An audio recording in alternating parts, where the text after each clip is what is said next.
I smiled at Richard across the polished mahogany table, and I watched his eyes narrow with suspicion. He wasn't used to me smiling, not anymore. "You'll agree to these terms?" his lawyer asked, sliding the document toward me with barely concealed glee.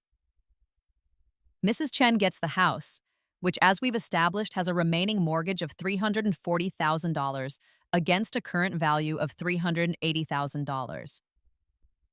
Mr. Chen receives the pension in its entirety, currently valued at $1.2 million, as well as the investment portfolio valued at $180,000. My lawyer, Patricia, touched my arm. "Ellie, we should discuss this privately." "No need," I said, picking up the pen. "I agree to the terms." Richard's lawyer blinked. Patricia's mouth fell open.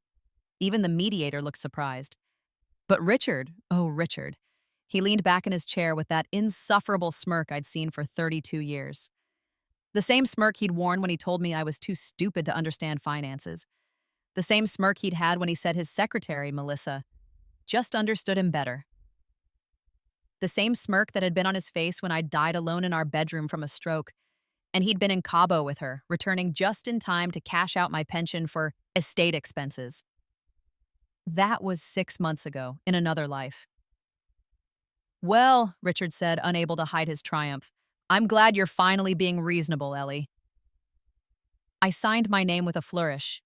Eleanor Chen, 57 years old, reborn at 56 and 11 months, the night before Richard had asked for the divorce, the night before he thought he'd walk away with everything I'd built. In my first life, I'd fought him. I'd hired an expensive lawyer, drained our savings on legal fees, and fought for that pension with everything I had. The judge had ruled it was marital property, but let me keep 60%. I'd thought I'd won. I'd died 9 months later, broke, alone, and bitter, while Richard and Melissa vacationed on what remained of our assets. But now I knew something I hadn't known then. Something Richard's cocky lawyer hadn't bothered to explain to him. Something that was going to destroy him. The pension early withdrawal penalty was 50% if you cashed out before age 59 and a half. Richard was 56. "I hope you'll be happy," I said sweetly, standing to leave. Patricia gathered her papers with trembling hands, clearly thinking I'd lost my mind. "Oh, I will be," Richard said. "Melissa and I are thinking Bali for the honeymoon. Somewhere expensive." He winked. "I can afford it now." I'd loved this man once. I'd worked 2 jobs to put him through business school. I'd kept his books for his consulting firm for free for 15 years. I'd sacrificed my own career advancement to be available for his networking dinners, his client meetings, his office parties, and he'd thanked me by embezzling from our joint accounts, hiding assets, and planning this divorce the moment my pension had vested fully last year. "Enjoy Bali," I said. I walked out of that office and didn't look back. The rebirth had come without warning, without explanation. I'd opened my eyes in our bed, Richard snoring beside me, and I'd known that I'd lived this day before. It was a Thursday. Richard would wake up cheerful, make me coffee, for the first time in months, and over that coffee, he'd ask for a divorce. He'd already served the papers. They were in his briefcase. In my first life, I'd cried, I'd begged, I'd asked what I'd done wrong. This time, I got up quietly, went downstairs, and started planning. The thing about being 57 years old is that you learn things, you pay attention to details. And in my career as a county pension administrator, a career I'd kept even as Richard belittled it, calling it my little government job, I knew exactly how pensions worked. I knew the penalties. I knew the tax implications. I knew the rules, and I knew Richard didn't. He'd never paid attention to the fine print of anything. That's why I'd always handled our taxes, our insurance, our paperwork. Richard was a big picture guy. He made connections, he schmoozed clients, he talked a good game, but details? Details were beneath him. I'd spent that first reborn day going through our files. The hidden bank account in the Cayman Islands that he thought I didn't know about. The second phone with his text to Melissa. The credit cards he'd opened in my name. In my first life, I'd discovered these things during the divorce proceedings, and my lawyer had used them to argue for a bigger share. But Richard's lawyer had been better, had argued that the Cayman account was business-related, had gotten the credit card debt split between us. This time, I didn't mention any of it. This time, I let him think he was getting away with it. When he'd asked for the divorce that morning, I'd looked shocked. I'd cried, real tears, because even though I knew it was coming, even though I didn't love him anymore, the betrayal still hurt. I just don't think we're compatible, he'd said, not meeting my eyes. We've grown apart. He didn't mention Melissa. He wouldn't, not until the divorce was final.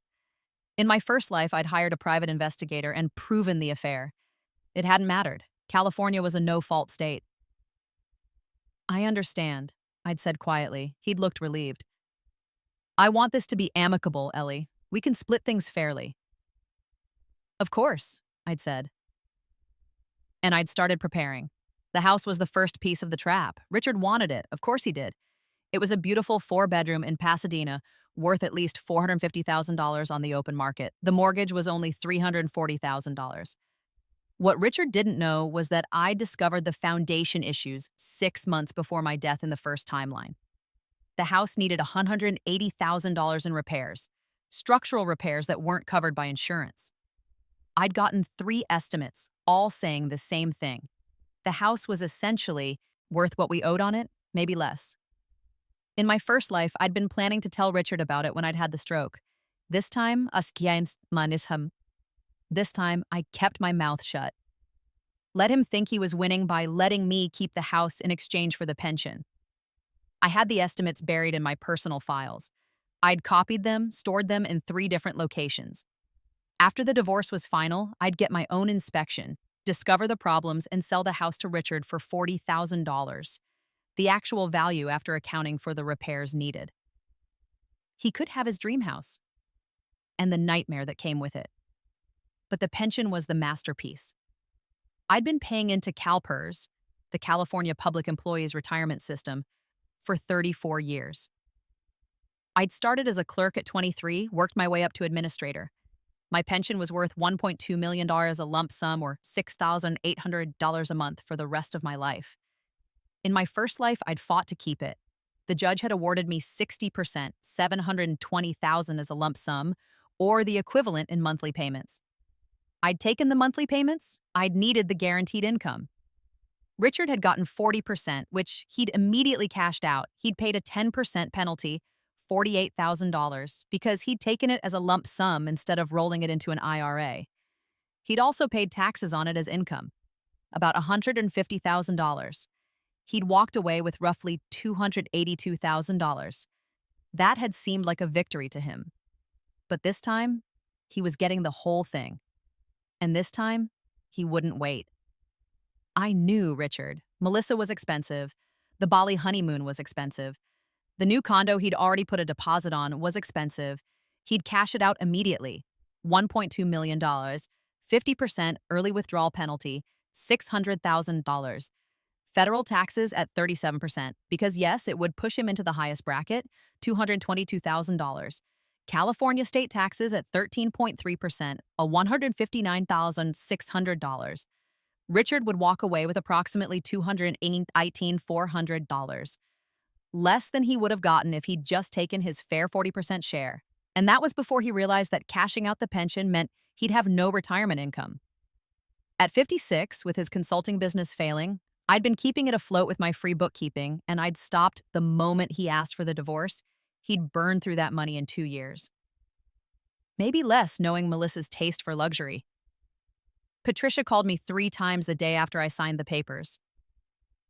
Ellie, I have to ask, are you sure you understand what you've agreed to? I'm sure.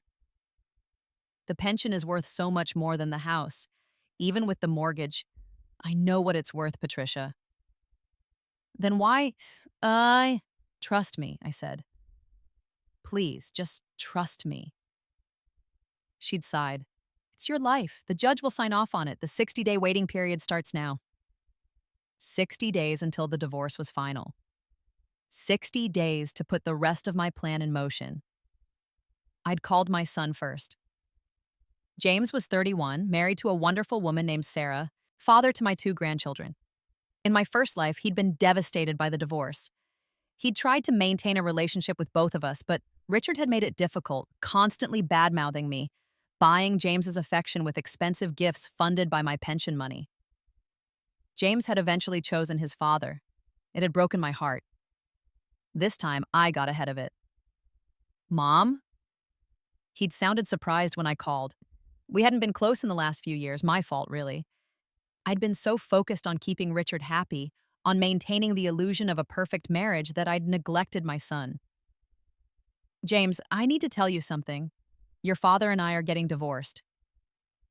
Silence.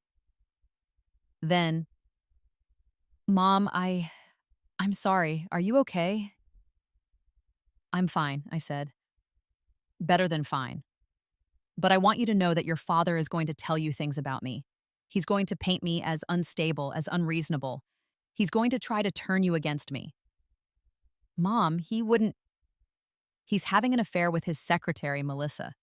He's been hiding money in offshore accounts, and he's going to try to take everything I've worked for. Another silence.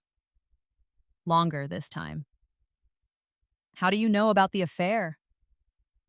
So James had suspected. Maybe even known. I've known for a while, I lied. I'm telling you because I love you, and I don't want you caught in the middle. I'm not going to fight him for your loyalty. But I want you to know the truth. Does he know you know? No. Are you going to tell the lawyers? No. Why not? Because I have a better plan. I could hear the smile in his voice when he said, "That's my mom." The business was next. Richard's consulting firm, Chen Strategic Solutions, had exactly three clients. It had once had dozens, back when I was running the operations side, managing the books, following up with leads, organizing his schedule. I'd stopped all of that the day he asked for the divorce. Within a week, he'd missed 2 important deadlines. Within 2 weeks, 1 client had left. Richard called me furious. "What the hell did you do?" "I didn't do anything, Richard. I don't work for you anymore, remember? We're getting divorced." "You sabotaged me. I haven't touched anything. Maybe you should hire someone to replace me." "Oh, wait. You can't afford that now, can you, since you're not paying me anymore?" I'd hung up on him. It felt glorious. By week 4, he was down to 1 client. By week 6, he'd lost that one too. His business was failing, and he had no idea how to stop it. In my first life, this had happened too, but I hadn't understood why. I'd thought he was just stressed about the divorce. I'd actually felt sorry for him. This time, I understood exactly what was happening. Richard had never been the brains of the operation. He was the face, the charm, the salesman. I was the one who'd made it all work, and without me, it crumbled. Melissa was a fascinating piece of the puzzle. 28 years old, beautiful in that generic Instagram way, long hair, lots of makeup, designer clothes that were just slightly too tight. She'd been Richard's secretary for 2 years. In my first life, she and Richard had married 6 months after our divorce was final. They'd lasted 3 years before she'd left him for someone younger and richer. Richard had called me, drunk and crying, asking if I'd take him back. I'd said no. I'd died alone 2 months later. This time, I did some research. Melissa Chen, she'd already changed her social media to his last name, which was presumptuous even for her, had expensive taste. Very expensive. Her Instagram was full of designer bags, luxury vacations, high-end restaurants. Her secretary salary was $52,000 a year. Richard was funding her lifestyle. I'd found the credit card statements, the cash withdrawals, the jewelry receipts. In my first life, she'd stuck with him as long as the money lasted. When his business failed and the pension money ran out, she'd jumped ship. This time, I was going to accelerate that timeline. I created a fake Instagram account. Nothing elaborate, just a burner account with no posts, no followers. And I started leaving comments on her photos. "Beautiful bag. Is that the new Birkin? Those are 30,000 plus. Your man must really love you." "Another vacation? You're so lucky. My boyfriend says we can't afford trips like that." "How does your boyfriend afford all this? You must be so proud of his success." Subtle. Planting seeds, making her think about money, making her expect it, making her expensive. The 60-day waiting period crawled by. Richard moved out into a luxury apartment in downtown LA. 2 bedrooms, $4,500 a month. He'd invited me to see it to show there were no hard feelings. I'd declined. Melissa posted photos of the apartment on Instagram, lots of photos. The view, the kitchen, the bathroom with the soaking tub, her posing in his bed wearing what looked like expensive lingerie. I screenshot everything. Not for the divorce, it didn't matter legally, but for my records. For the timeline I was building. James visited me twice during those 60 days. We had dinner, talked about his kids, about his work, about nothing important. On his second visit, he said, "Dad's been calling me a lot." Has he? He keeps asking if you've said anything about him, about the divorce. What do you tell him? That you seem fine, that you're moving on? James paused. He seems paranoid. He should be. James laughed. Mom, what are you planning? You'll see. Day 58, 2 days before the divorce was final. Patricia called. The judge signed off on everything. It's done. Well, it will be done in 2 days. Thank you, Patricia. Ellie, I have to know. What's your plan? I'd grown to like Patricia over the past 8 weeks. She was sharp, professional, and she'd respected my choices even when she disagreed with them. Richard is going to cash out the pension, I said. Probably immediately. Yes, I assumed. Do you know what happens when you cash out a CalPERS pension before age 59 and a half? Silence, then, oh my God. Exactly. The early withdrawal penalty site, 50%. And the taxes, he'll be in the highest bracket. Federal and state combined, he'll lose another 35 to 40%. So he'll walk away with about $220,000, maybe less. Patricia laughed, actually laughed. And if he'd just taken his share, he would have gotten more. And he would have had the option to roll it into an IRA, avoid the penalties, and actually have retirement income. Does he know? No, Richard doesn't read the fine print. He never has. You're brilliant. I'm motivated, I corrected. There's a difference. Day 60, the divorce was final. I woke up that morning feeling lighter than I had in years, maybe in my entire life. The house was mine. The mortgage was mine. The foundation problems were mine. But I was free.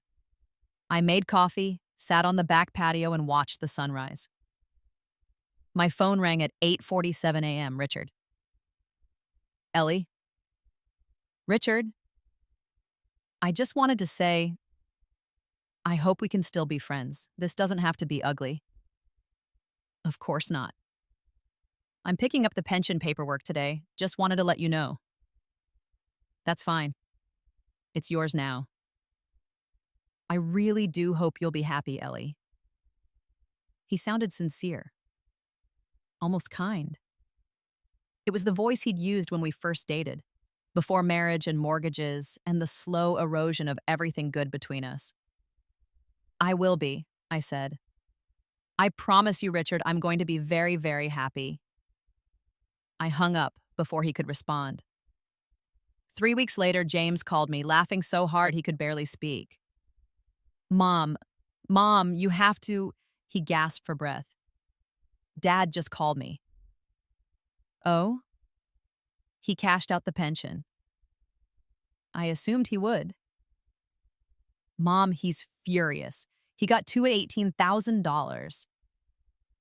I allowed myself a small smile. That's roughly what I calculated. He was expecting $1.2 million. He'd already spent most of it. He bought Melissa a Mercedes. He put a down payment on a beach house. James dissolved into laughter again. He's completely fucked. Language, James. Sorry, but Mom, he's lost his mind. He tried to sue you for fraud. His lawyer laughed at him. Literally laughed. Told him it was all legal, that he'd agreed to the terms, that he should have read the pension documentation. He should have. He's broke, Mom. The business is gone. He's going to have to sell the Mercedes to make rent. Melissa is... James paused. Actually, I don't know where Melissa is. I think she left him. That's unfortunate. Is it? James's voice was warm, amused, proud. Mom, I have to ask, did you know this would happen? I had a strong suspicion. You're amazing. I'm practical, I said. I'm a pension administrator, James. It's literally my job to know how pensions work. He's threatening to come talk to you, to explain why you need to give him some of the money back. He can try. Should I? No, let him come. Richard showed up on a Tuesday afternoon.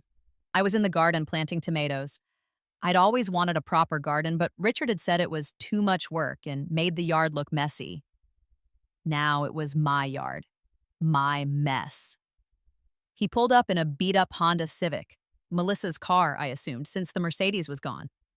He looked terrible. Unshaven, wrinkled clothes, dark circles under his eyes. Ellie. Richard. We need to talk. I'm listening. You knew about the penalty, about the taxes. I did. You let me take the pension. You knew I'd lose everything. I knew you'd lose approximately half of it to penalties and taxes, yes. That's public information, Richard. It's in the CalPERS documentation. You signed forms acknowledging that you understood the tax implications. I didn't read them. That's not my problem. He stepped closer. For a moment, I thought he might try to intimidate me, might use his height and his anger to make me back down. I didn't move. You owe me, he said. You sabotaged me. I did no such thing. I agreed to your terms. You wanted the pension, and I gave it to you. What you chose to do with it is your own decision. You manipulated me? I respected your choices, Richard. Just like I've respected your choices for 32 years. Your choice to have an affair. Your choice to hide money in offshore accounts. Your choice to open credit cards in my name. Your choice to prioritize Melissa's luxury lifestyle over our marriage. He went pale. You knew about all of it. I've always known, Richard. I just didn't care enough to fight you anymore. You bitch. Careful, I said softly. This is my property. You're here uninvited. I can call the police. This isn't over. Yes, it is. The divorce is final. The assets are divided. You got exactly what you asked for. I'm going to sue you. For what? Honoring the terms of our divorce agreement? Being smarter than you? Good luck with that. He stared at me, this man I'd loved and hated and mourned. This man who'd taken the best years of my life and thrown them away for someone younger and prettier and more expensive. I loved you, he said finally. No, you didn't. You loved what I could do for you. You loved having someone to manage your life, to boost your ego, to make you feel important. You never loved me, Richard. You loved the idea of me. That's not true. It is. But it's okay, because I don't need your love anymore. I don't need your approval. I don't need anything from you. I turned back to my tomato plants. You should go, I said. You're blocking the light. He did sue me. It went exactly nowhere. His lawyer, a different one, since his divorce lawyer refused to take the case, filed a motion claiming fraud, claiming I'd manipulated him, claiming I owed him half of the house value. My lawyer filed a response that basically said, he's an idiot who didn't read the paperwork. Case dismissed. The judge agreed. Richard was ordered to pay my legal fees, $8,000. He couldn't pay. I filed a lien against any future earnings. It felt petty. It was petty. I didn't care. The house foundation issue came to light 4 months after the divorce was final. I'd hired an inspector, gotten a comprehensive report, and listed the house for sale at $40,000. Richard saw the listing and called me, screaming. You knew! I discovered the problem after our divorce was final, yes. I had the house inspected, and it turns out we have significant foundation issues. The repairs will cost $180,000. Since I have a mortgage of $340,000 on a house worth maybe $200,000 if the foundation were sound, I'm selling it at a loss. You're lying. I have the inspection report. 3 of them, actually. I'd be happy to provide copies. I want the house. Then make an offer. I don't have $40,000. That's unfortunate. Well, if you can't make an offer, I'll have to take the first buyer who comes along. Ellie, please. I hung up. The house sold to a developer for $35,000. He planned to tear it down and rebuild. I used the money to rent a small apartment in Pasadena, walking distance from my work, with a balcony garden and hardwood floors. It was perfect. Melissa's departure was spectacular. I heard about it from James, who heard about it from a mutual friend who'd seen it on Instagram. She'd left Richard for a tech entrepreneur. 24 years old, worth $40 million from a cryptocurrency windfall. She'd posted a photo of herself on a yacht in the Mediterranean, wearing a bikini and a diamond ring the size of a grape. The caption, "New beginnings, #blessed, #living my best life." Richard had commented, "We need to talk." She'd blocked him. James said Richard had shown up at her new boyfriend's Malibu house and been escorted off the property by security. "He's completely lost it," James said. "Mom, I'm worried he might do something stupid." "He won't," I said. "Richard is many things, but he's not self-destructive. He'll survive this." Will he, though? I thought about it. About the Richard I'd known, the Richard I'd loved, the Richard who'd destroyed me in my first life. "Probably," I said. "Men like Richard always land on their feet. They find someone new to take care of them, someone new to blame for their problems. He'll be fine." "Do you care?" "No," I said honestly, not anymore. A year after the divorce, I took early retirement. I was 58, healthy, and tired of working for other people. My pension, the one I'd kept, would pay me $6,800 a month for the rest of my life. I'd saved another $200,000 in my 401k, which I planned to leave untouched until I was at least 65. I could live comfortably on the pension alone. I bought a small cottage in San Luis Obispo, an hour from James and his family. 2 bedrooms, a garden, a view of the hills. I planted vegetables and flowers. I volunteered at the local library. I took up painting. I dated a retired teacher named Michael who liked hiking and old movies and didn't mind that I was terrible at cooking. I was happy. Actually, genuinely happy. Richard called me on what would have been our 34th anniversary. "Ellie?" "Richard, I wanted to say I'm sorry for everything."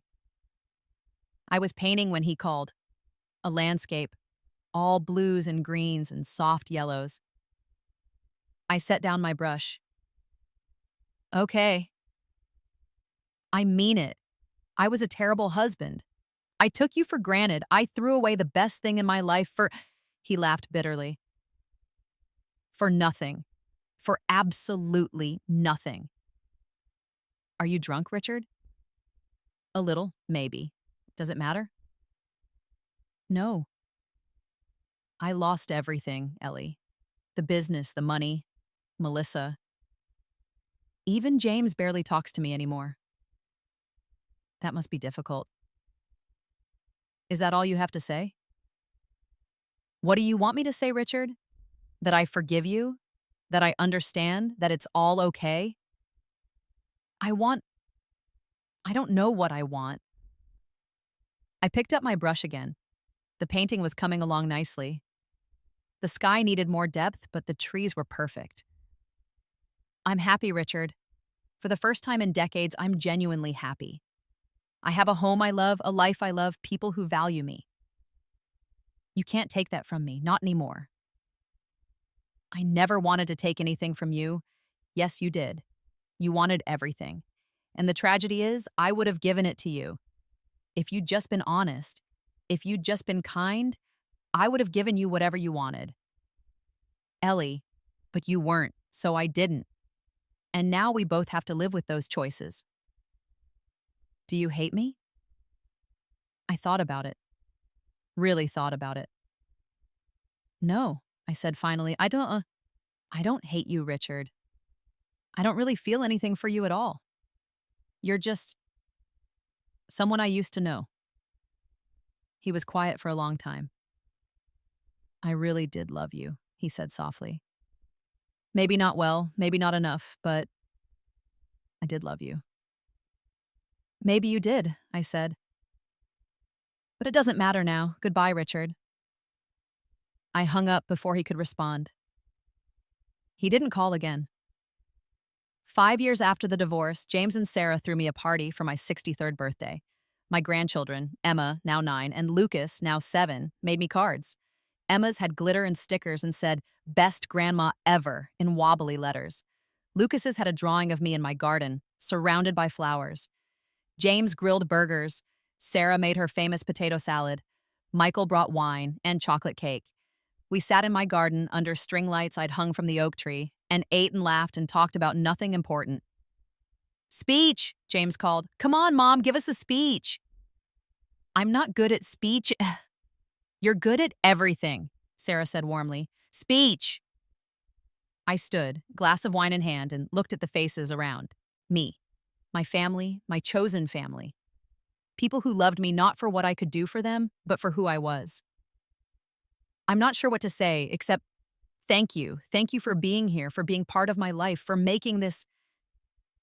I gestured at the garden, the cottage, the evening light filtering through the trees. Possible. "We love you, Grandma," Emma shouted. "I love you too, sweetheart. All of you." I paused. You know, there was a time in my life when I thought I'd lost everything. When I thought the best years were behind me. And all I had left was less. Less joy, less love, less life. "That's depressing, Mom," James said, but he was smiling. "It is. But it's also not true. Because the truth is, the best years weren't behind me. They were ahead of me. They're now. This is the best my life has ever been." "Hear, hear," Michael raised his glass. "So, here's to new beginnings," I said. To second chances. To choosing ourselves even when it's hard. To letting go of people who don't value us. And to building a life we actually want to live. We drank. We ate cake. We laughed until our faces hurt. And later, when everyone had gone home and I was cleaning up the garden, I thought about Richard. I wondered if he was happy. I wondered if he'd found peace. I hoped he had. Not for his sake, but for mine. Because I'd realized something important over the past 5 years. My happiness wasn't contingent on his suffering. My freedom wasn't about his imprisonment. My joy wasn't diminished by his joy. I'd won not because I'd destroyed him, but because I'd saved myself. The pension had been a trap, yes. A clever, calculated trap that had cost him dearly. But it had also been a gift to myself, a reminder that I was smart, that I was capable, that I was worth more than 32 years of thankless service to a man who'd never appreciated me. I'd let him take the pension in the divorce, and in doing so, I'd taken back my life. 7 years after the divorce, I got a wedding invitation. "Richard Chen and Catherine Morris request the pleasure of your company." Catherine was a widow, apparently. 62 years old, a retired accountant. They'd met at a support group for divorced and widowed seniors. James told me the details over coffee. "He seems calmer," James said carefully. "More settled. Catherine is really good for him." "I'm glad." "Are you going to go to the wedding?" I looked at the invitation. Heavy cardstock, elegant font, a venue in Santa Barbara. "No," I said, "but send them a card from me. Wish them well." "Really?" "Really, I meant what I said, James. I don't hate your father. I'm glad he's found someone. I hope he treats her better than he treated me." James reached across the table and squeezed my hand. "You're a better person than I am." "I'm just a person who learned that holding on to anger is like drinking poison and expecting the other person to die. It doesn't work that way." 10 years. After the divorce, I was in the garden when I felt it. The tightness in my chest, the pain radiating down my arm. This was how it had happened the first time. A stroke. Alone in the house, no one to call for help, but this time, Michael was there. We'd moved in together a year ago, had just gotten back from the farmer's market. Ellie, what's wrong?" He called 911. He stayed with me, held my hand, told me to breathe. The paramedics came. They stabilized me, loaded me into the ambulance. I survived. 2 weeks in the hospital, 3 months of physical therapy, medication for the rest of my life. But I survived. And when I woke up in the hospital, James was there. Sarah was there. Emma and Lucas were there. Michael was there. I wasn't alone. 15 years after the divorce, I sat in my garden and thought about the life I'd lived. Both lives, really. The first life, where I died alone and bitter, where Richard had taken everything and left me with nothing. The second life, where I'd taken everything back. People would probably say I'd been vindictive, that I'd trapped Richard, manipulated him, destroyed him out of spite. Maybe they were right, but I didn't think so. I thought about all the ways I could have hurt him. I could have exposed the affair during the divorce, made him look bad in front of friends and family. I could have fought for every penny, dragged him through years of litigation. I could have turned James against him, poisoned that relationship. I hadn't done any of that. I'd simply let him make his own choices. Let him be greedy. Let him assume I was stupid. And I'd known because I was a pension administrator, because it was literally my job to know exactly what would happen when he made those choices. Was that manipulation? Or was that just intelligence? I'd never decided, but I'd stopped caring. Because the truth was, the pension had been the least important part of my revenge. The real revenge was this. I was happy. I had a home I loved, a partner who respected me, a son who valued me, grandchildren who adored me, friends who enriched my life. I had hobbies and interests and passions. I volunteered at the library and the animal shelter. I painted badly but joyfully. I hiked and gardened and cooked elaborate meals just for the pleasure of it. I was more than just Richard's ex-wife. I was more than just a pension administrator. I was Ellie, Eleanor Chen, 67 years old and still discovering who I wanted to be. That was my revenge. Not the money, not the penalties, not watching him suffer, just being happy despite him, being happy without him, being happy because I'd chosen myself, finally. After 32 years of choosing him first, 20 years after the divorce, I got a phone call from a number I didn't recognize. Hello? Mrs. Chen? Eleanor Chen? Yes? This is Patricia Morrison calling from Cedars Sinai Medical Center. I'm calling about Richard. Chen, you're listed as his emergency contact. My blood went cold on some. What happened? He's had a heart attack. He's stable now, but he's asking for you. He says he needs to talk to you. I haven't seen him in 20 years. I understand, but he's quite insistent. He says it's important. I looked at Michael, who was reading the newspaper on the porch. At my garden, my home, my life. I'll come, I said. Richard looked old. That was my first thought when I walked into his hospital room. He was 76, of course, but he looked older. Frail, gray, diminished. Ellie. Richard. You came. You asked. He smiled weakly. I wasn't sure you would. I almost didn't. Why did you? I thought about it. Closure, maybe. Or curiosity, I'm not sure. Thank you for coming, I mean. I sat in the chair beside his bed. How are you feeling? Like shit. But they tell me I'll live. He laughed, but it turned into a cough. For now, anyway. That's good. Is it? I didn't answer. I wanted to say, he paused, struggling for words. I've been thinking a lot. About my life. About the choices I made.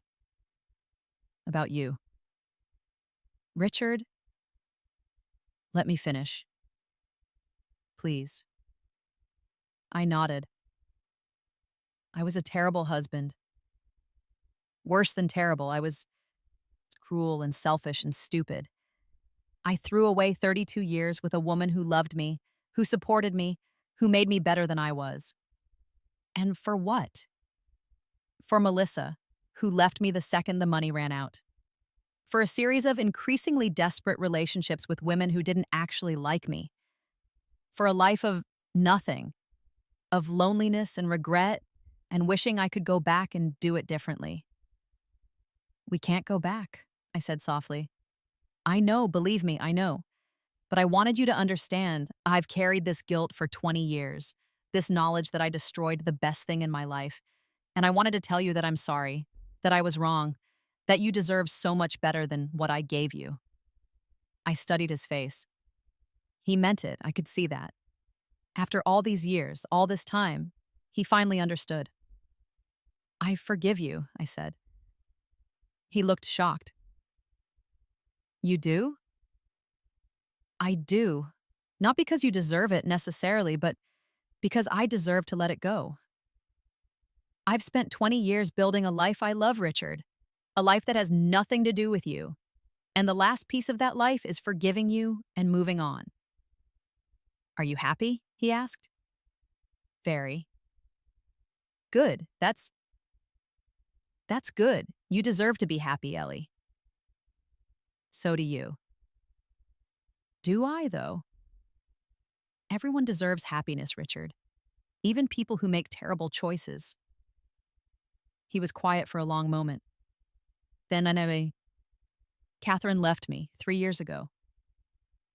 I'm sorry. Don't be.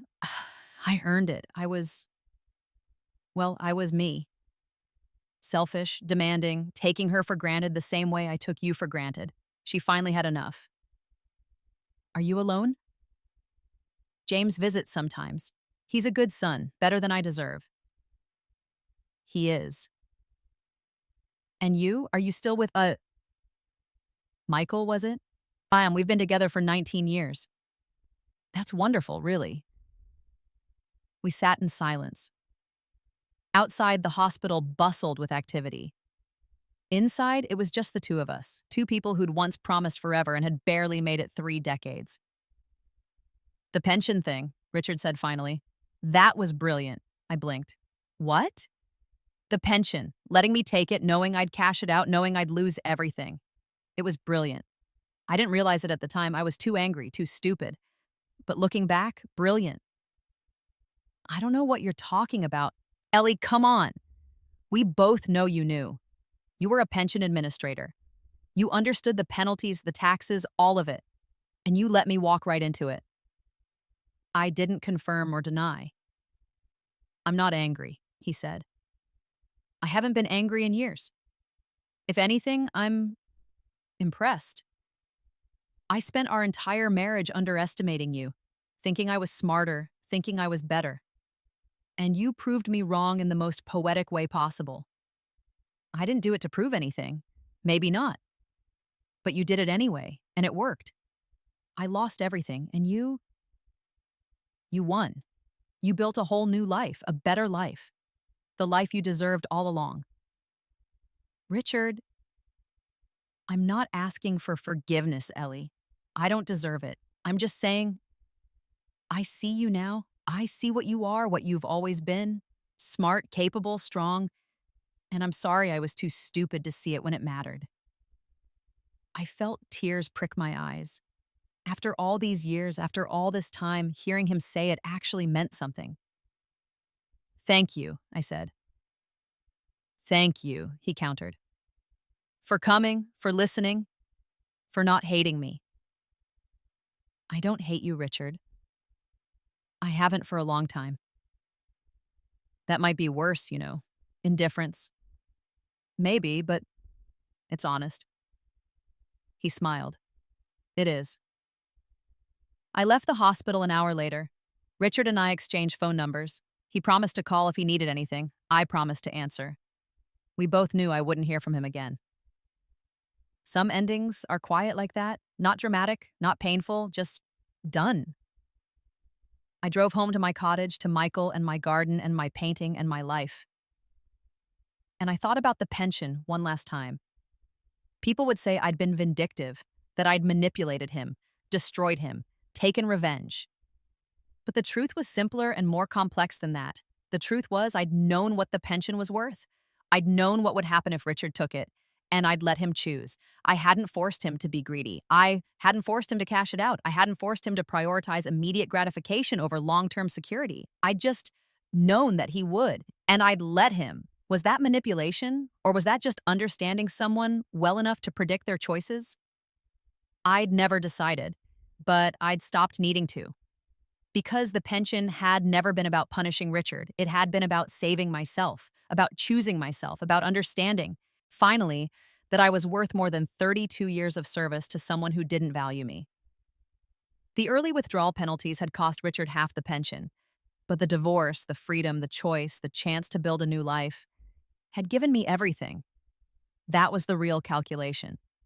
That was the real victory. Not the money, not the revenge, just me finally choosing me and living with that choice joyfully for the rest of my life.